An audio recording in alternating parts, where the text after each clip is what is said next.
really grip this. Let's go to Ashish in Croydon. Ashish, what would you like to say? I would like to say, there are some historical wounds that Hindu people have faced. Now, I don't condone what's happening nowadays, but, my grandparents and you ask any old Hindu person, they will say this goes back to ancient times, this wound, because before the British came, coincidentally, a lot of people, before the British Empire started, they saw British rule as a savior. And I'll explain to you that in a second. Before the British rule commenced in India in the 1700s, we had 600 or 700 years of Muslim rule.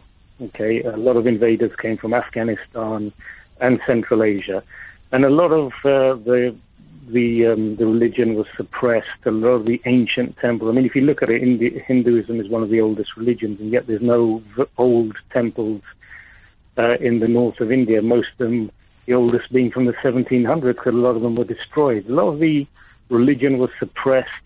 A lot of because we were called idolaters, people who worship idols, and that was obviously something that was blasphemous to the Muslim rulers. So a lot of the Hindu religion, culture, libraries were destroyed. Then when the British came, people were thinking, well, how come there isn't a mass rising against the British? And I'll tell you why. Because even though the British rule was oppressive, they didn't go around smashing Hindu and Sikh temples and abducting women. The rule was oppressive, but it was more gentlemanly. And that's why even during the Indian Mutiny, a lot of native forces actually joined the British. They thought, well, we'd rather have the British rule us than, the previous Muslim rulers who, did unspeakable acts to the majority Hindu population. So you've got, obviously, 600 or 700 years of Muslim rule. You've got 200 years of British rule, and the majority Hindu population in 1947, they saw a sizable chunk of India kind of like partition to make way for the Muslim homeland of Pakistan. Can you imagine how Brits would feel if a minority community wanted, the southern part of England partitioned? Obviously, they'd be up in arms. Gandhi, one of the freedom fighters of India who was respected across all religions, he was heartbroken. He thought, why not have a free, independent India where Muslims and Hindus and Sikhs can live together? But no, the partition happened, and that was another deep wound that severely affected a lot of Hindus. And the thing that they don't understand is that even though Pakistan was created as a Muslim homeland, more Muslims live in India than they do in Pakistan.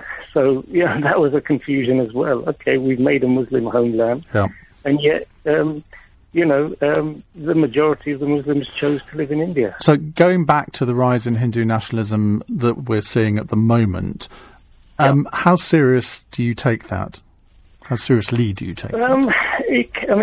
To be honest, if it's a case of, resurrecting or trying to salvage what culture was destroyed under 600 or 700 years of Muslim rule, and, even under the British, there were some restrictions.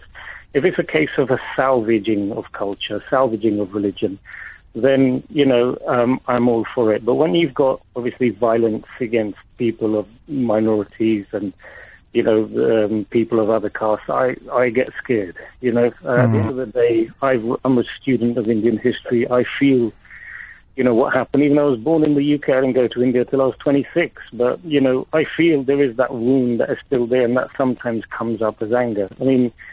If you think about it, if you look at India's neighbors, you've got Pakistan, Afghanistan, Iran. India is one of the few countries bordering the Middle East that remained majority non-Muslim. All the countries around it were converted. Afghanistan was a Buddhist country that was converted. Pakistan, as you know, Iran. India is one of the few, the only place bordering the Middle East where the majority of the population still practice a non-Muslim faith, and part of that was due to the resistance. You've heard of the Sikhs. The Sikhs rose up in the 15 and 1600s when there were forced conversions and, the attempt to Islamicize India. The brave Sikhs, they rose up and they fought against the Muslim rulers, and they were admired so much that even the British incorporated them into the army.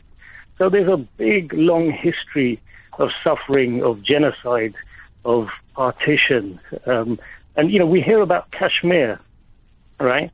People don't even talk about the indigenous inhabitants of Kashmir, who were the Kashmir Pandits. That's where the word Pandit comes from. These were priests, astrologers. They're the original inhabitants, the Hindu Kashmiris.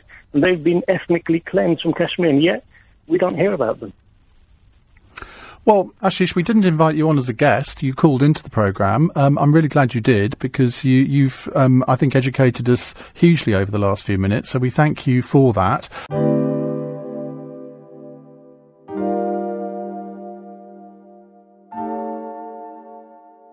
What's so annoying about this conversation is that if I had said what this guy has, I would be called a racist bigot. And to make it even more bizarre, he was also born and raised in the UK like me. So really, there's not much difference. But simply because of his skin colour, his ethnic heritage and his name, he can say this.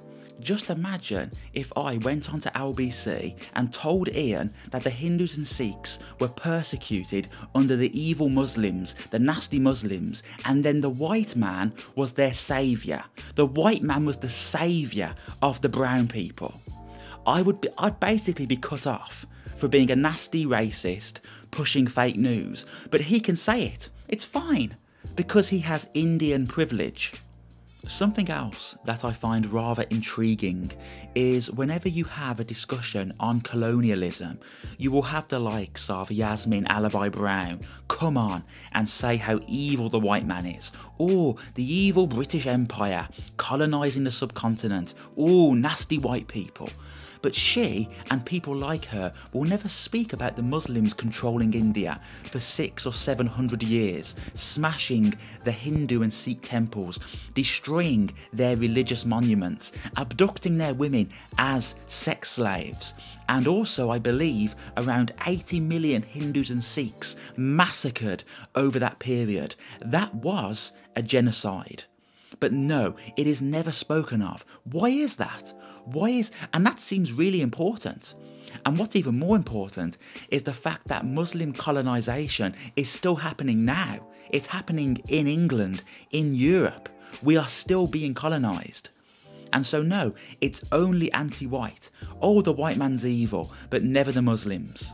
So, anyway, please let me know your thoughts on this excellent Hindu man, red-pilling Ian Dale, and I also encourage other Hindus and Sikhs to ring in. We need your support. Like, dislike, subscribe, unsubscribe. Please comment. Ilu Sassoon. Peace out.